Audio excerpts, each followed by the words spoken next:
Thank you for volunteering with the Best Friends Transport Program.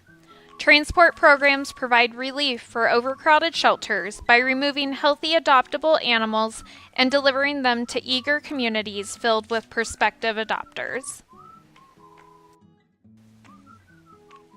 In this video, we'll go over dog handling and safety tips to ensure that both you and the animals have a safe experience.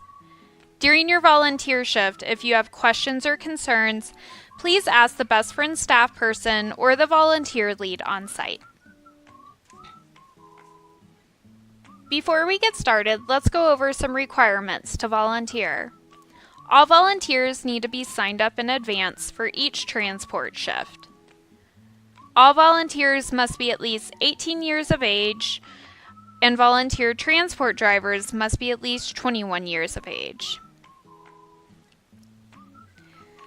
Please wear clean clothing to your volunteer shift. If you have a Best Friends volunteer t-shirt, wear it. Closed-toed shoes and long pants are required. And of course, no drugs or alcohol allowed prior to or during your shift.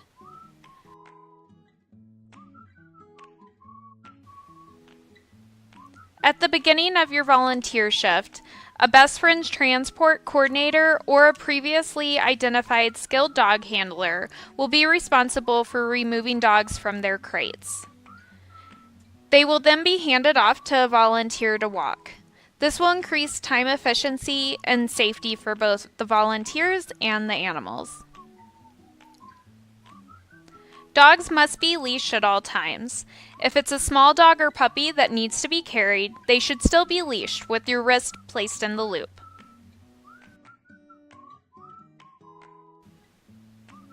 Some slip leads will have a leather stopper that you can push down to keep the loop tight and secure around the dog's neck. During your walk, your focus should always be on the dog. Smoking, eating, or cell phone use will be prohibited. And please keep human conversation to a minimum to prevent distractions. There will be no nose-to-nose interactions. This means no meet and greets between dogs, whether they be dogs on the transport or public dogs in the area. Please keep a 15-foot distance between dogs. If you have to walk past another dog, hold the leash and the dog close to you and use your body as a barrier between both dogs. Please notify a Best Friends staff or volunteer lead on site if you notice a dog exhibiting heavy breathing, vomiting, diarrhea, coughing, or sneezing. Some of these symptoms could be brought on by motion sickness or stress. There is a possibility they could be brought on by something else, so please let us know if you notice anything. Dogs with short noses and flat faces can be prone to heat exhaustion. Offer them extra shade and water when walking them and keep a close eye on them. In the event of a loose dog, please remain calm and don't chase the dog. Tell others in your group, call the dog to you and offer treats. If the dog begins to run, you can use your car. Have one person stay on foot while another person follows in a vehicle. For dogs that like other dogs, you can use another friendly dog to help lure them to you.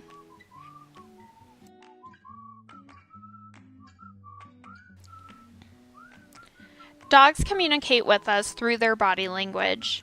This is why it's so important that you are paying close attention to the dog you are walking.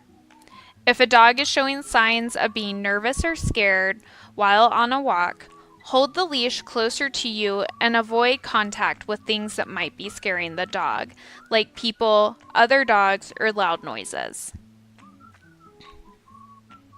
Some signs that dogs exhibit when they are feeling scared or nervous aren't noticeable to the untrained eye. Here's some good examples of those signs. Please review these and become familiar with them. It will help you to determine what a dog is trying to communicate to you and if they are feeling unsure about a situation.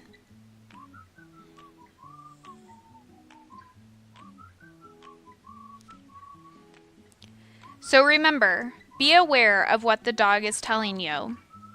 Pay close attention to their surroundings and body language. Remove them from situations that are making them feel nervous or scared. And know when to ask for help if you yourself are unsure about signals a dog is giving you.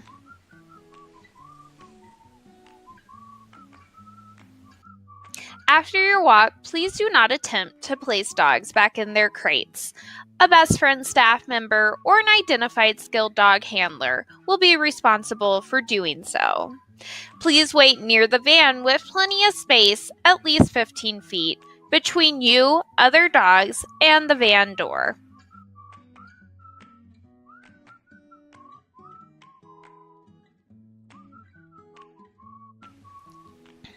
If you get bit or scratched during your volunteer shift, please remember to stay calm. Safely remove yourself from the situation. Alert a staff member or volunteer lead right away. There is a first aid kit on board the van to treat minor injuries. Please do not feel bad. It is very important for us to know everything that led to the event so we can better set the dog up for success. We do the best we can to monitor and provide vaccines to animals prior to transport to decrease the likelihood of the spread of contagious illnesses or diseases. That being said, there is still always a risk that you could carry something home to your own pets. Even if your pets are current on vaccines, we still recommend taking appropriate precautions. Here are some helpful tips.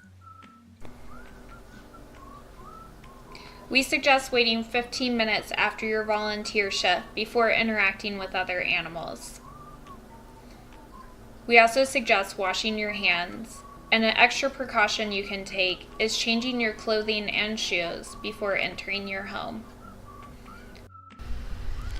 For those of you volunteering as a transport driver, the remaining portion of this video will be specific to you. For those of you not volunteering as transport drivers, you can end this video now.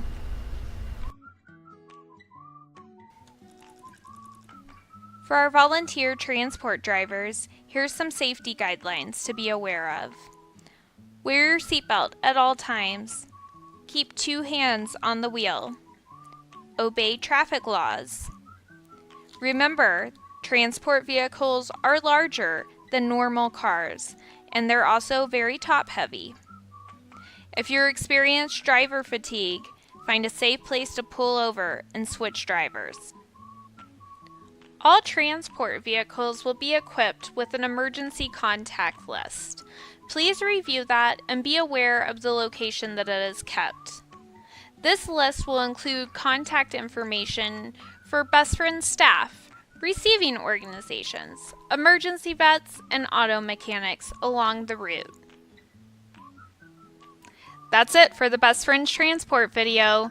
Thank you for watching and thank you for volunteering.